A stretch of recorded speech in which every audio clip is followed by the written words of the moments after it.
চলতি মাসের শুরুতে টানা বৃষ্টির পর দেশে তাপমাত্রা বেড়েই চলেছে। অন্যদিকে আবহাওয়া অধিদপ্তর জানিয়েছেন আগামী 20শে মের পর সাগরে লঘুচাপ সৃষ্টির আশঙ্কা আছে। সেটি সুস্পষ্ট লঘুচাপ, নিম্নচাপ ও গভীর নিম্নচাপের ধাপ পেরোতে পারে, যা শক্তিশালী হয়ে ঘূর্ণিঝড়ের রূপ নিতে পারে।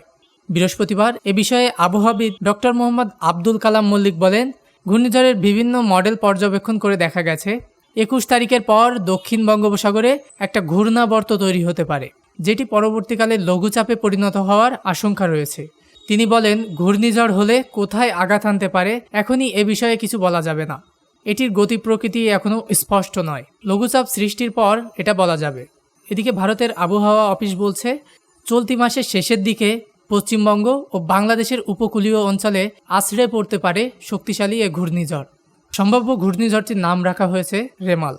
বঙ্গোপসাগরে ইতোমধ্যে ঘূর্ণিঝড়টির আদর্শ পরিবেশ তৈরি হয়েছে, যা আগামী 20শে মের মধ্যে গভীর নিম্নচাপে ঘনীভূত হয়ে ঘূর্ণিঝড়ের আকার নিতে পারে। তবে ঘূর্ণিঝড়টির অভিমুখ কিংবা গতিপথ কোন দিকে তা এখনও নিশ্চিত হওয়া যায়নি।